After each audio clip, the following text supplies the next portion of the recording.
take yourself back to when your son was born. Yeah. First time you're holding him in your arms or whatever. Yeah. Cry like a baby. Yeah, but you now go back and speak to yourself then. What three bits of advice would you give that Lee then? Oh God. Probably be patient. Okay. That's one thing that I beat myself up about probably is patience. I don't have much patience and I feel like I could be a lot better father if I had more patience. Okay. Yeah. So some guys are just natural at, being fathers, and others have to work at it. For me, I would say I'm quite a natural father. I can deal with anything, changing nappies, feeding them, all of that stuff when they're babies, looking after them, dealing with them when they're crying and stuff. But I haven't got the patience that I would think would make me a better dad. If I had more patience, that would. Okay. So my advice would be to be more patient. Two more? Or three? Oh, three things. Three things. Okay. Be more loving to my wife, maybe. Okay. You say loving, what you mean, like more affectionate or? Yeah, more affectionate, more. Telling her more. Yeah, telling her how much I appreciate her more, because I appreciate her. She does anything and everything for me, which I do for her. Yeah. But maybe, I'm probably gonna backtrack on what I said earlier, where I said you can't always blame stuff that's happened in the past for how you are today. Yeah. But I would say that I'm quite a cold, kind of shut off person. I don't talk about my feelings that much, and I do believe that is probably from not having my mum and dad around as much when I was younger. Because you didn't really have that. Where were you talking about your feelings? Like, when was that done? Exactly, yeah. So it's just a new phenomenon. It's a new thing. Stuff, yeah. It's like my wife would say to me, how are you not pissed off with your dad or your mum? Let you down. Like, my dad hasn't sent me a birthday card, I don't think, since I was about 14, right? Yeah. But it doesn't piss me off because I've never expected it. Yeah. So I said to her, like, your parents did everything for you when you were growing up, as they should have done. Mine didn't. I don't have expectations, you do. So if they do something wrong, you get pissed off about it. Mine do something wrong, I expect it. Yeah. So I don't, I don't. So maybe that's why I'm more sort of like cut off. I'm not as affectionate or loving because. Yeah. I think just to kind of, I always end up doing this, I'm a habitual oversharer. So, but like I feel I'm very similar in that way. Yeah. In the sense that almost, don't get me wrong, my mum was always there. Yeah. And had to work double hard if your dad wasn't. Right, and because she was doing it by herself, she worked and like I was what they would call a latchkey kid, like you get yourself home from school, you put your key in the door, you go home, you sit down, you watch TV, you do all that. Yeah. And late, you know what to do with your food. Yeah. Right. Yeah. So, but I think what that has done is kind of almost created a person. There wasn't that relationship of conversation. That wasn't somebody like, I couldn't come home and obviously when I was super young, you come home and you complain to your mum like, oh, I'm getting bullied at school, or this is happening, that's happening. Once you get to a certain age, it's just like, that's not what you do. Yeah. You don't burden the other half with your stress. Yeah. You kind of, she's got her own stress that she's got to deal with. I can deal with this. And I got to deal with my stress. And I feel like the dynamic now is very much like, my missus doesn't kind of enjoy the fact of that I feel that I'm supposed to just be able to shoulder whatever stress is going on. And no matter how good we think we are at shouldering the stress, it always kind of spills out. It always seeps out in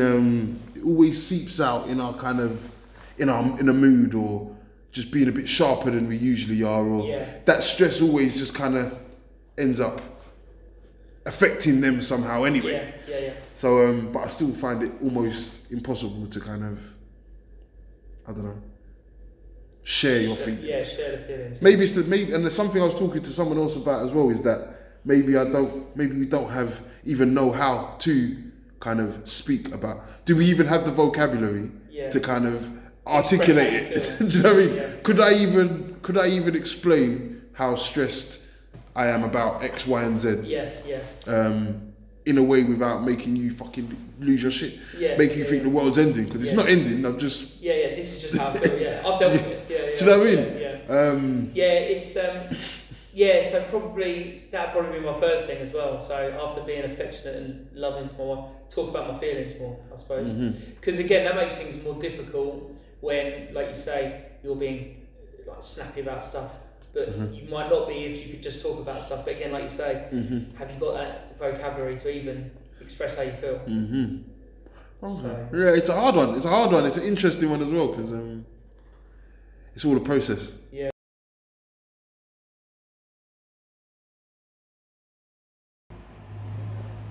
Okay. If you take yourself back to that moment where you held your first daughter, your first child, for the first time, and if you could go back in time and talk to that version of yourself, what are the 3 bits of advice you'd give him? Listen to your elders. You don't know it all.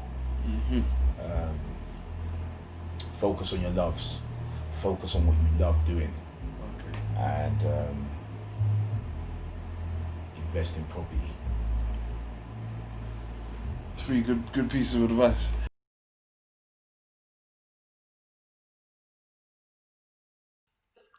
Take yourself back to that moment. I remember you described it before, when you was that first moment you're holding your child for the first time. If you could go back into that moment and speak to you then, I think you said it was 2003. I think. Yeah. What three bits of advice would you give yourself at that moment? Get ready. First thing, get ready, boy. Brace yourself. Get ready. But also, one, get ready, brace yourself. And also, you're going to be okay. I think I would have said, you're going to be okay. You're going to be okay. And mum's proud. I think for me, regardless to whatever's going on, mum's proud. You understand? She's proud of who you are, what you're doing. And get ready. It's not going to be easy, but mum's proud. And you're going to be okay. You're going to be okay. That's what I'd say to myself. That's a Don't good take one. it seriously, bro.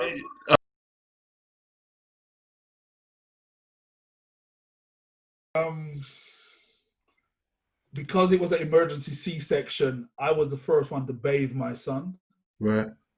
I was the first person to change my son. Right. I would say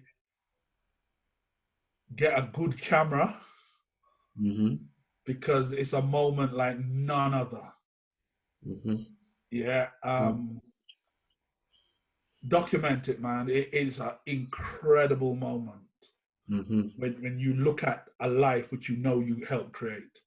Just slow down. Just take in a moment if you can.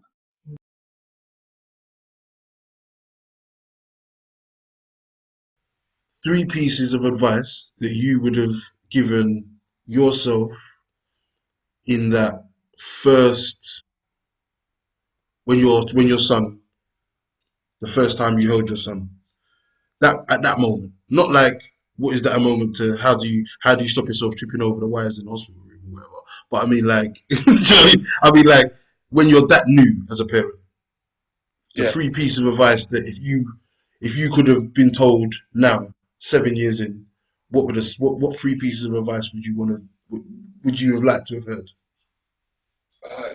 That is a good. Only 3. Only 3. Man. Take your time, Take your time. On a level, I'll be real with you, It's not something that you, like, your instincts kick in, bro. Yeah. Like, I'm telling you, like, there's something inside you that kicks in and you know what to do. Alright, cool. I hear you, but I still want to know 3 pieces. I don't know. Something like I don't know. Don't wait till the baby's crying to make a bottle or something. Do you know what I mean? Like, there's got to be things. There's got to be things that. All right. Do you know what I mean? That's just There you go. You're welcome. Try to avoid letting that baby come into your bed, because once they're in there, bro, it's almost impossible to get them out, or you're gonna have a battle on your hands.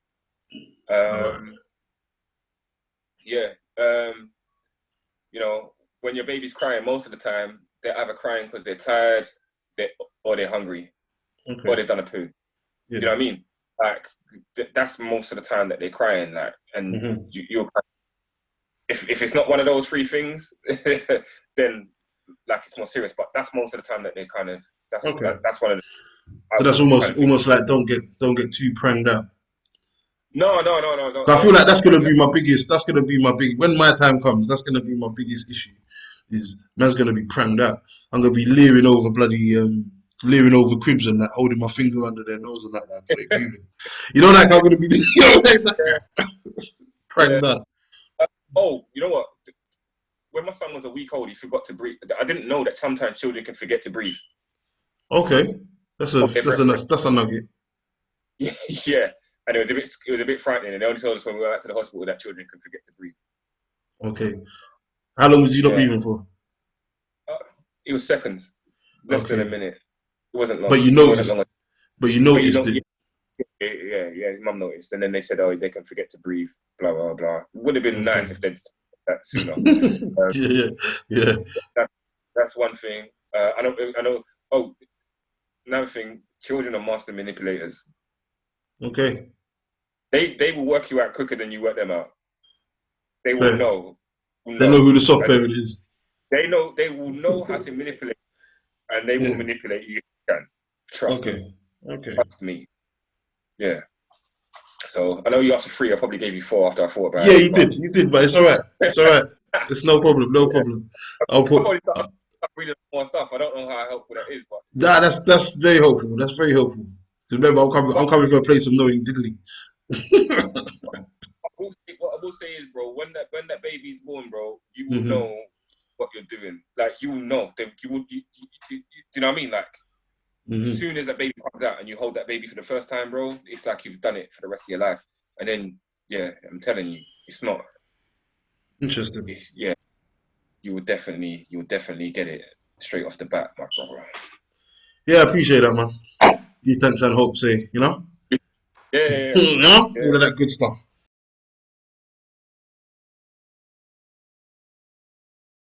Because I come from a house which was just me and my mum, so I needed somebody who came from a house that understands the dynamic that I had no experience of. I also need to, like you said, find out their value system, find out what they want to do. Obviously, they got to look like a spice and all of that good stuff as well. But there's a lot of plan before even meeting my wife now. Like, before I even met her, there was a plan of the information that I needed to find before I could give my all. Do you understand? Yeah. And I feel like you said, that's a conversation that's not had by us as men. Yeah. That it takes more than a woman being nice to you, a woman looking good, a woman saying the right stuff. Like, you gotta look behind, and a lot of that comes with understanding yourself, because a lot of the time what happens is we think we know ourselves, but we don't really. We think we're tough, for example, but we don't know, like you said earlier, like that really you was missing that love. And you know that if you receive something that you feel is love, like, your defenses are gonna go completely down. Yeah. And now you're just gonna be like the marshmallow man kind of vibe. Yeah. It's just whatever in it. Like, I'll just take whatever because this is what it is. Do you understand? Yeah. So I think a lot of it is knowing yourself, and I think that comes through experience as well. But luckily for me, I feel like I learn from seeing other people's issues, seeing other people's the way the cookie crumbled for other people. Yeah, that's definitely. Do you know what I mean? It was a blessing. It was a definite blessing. All right.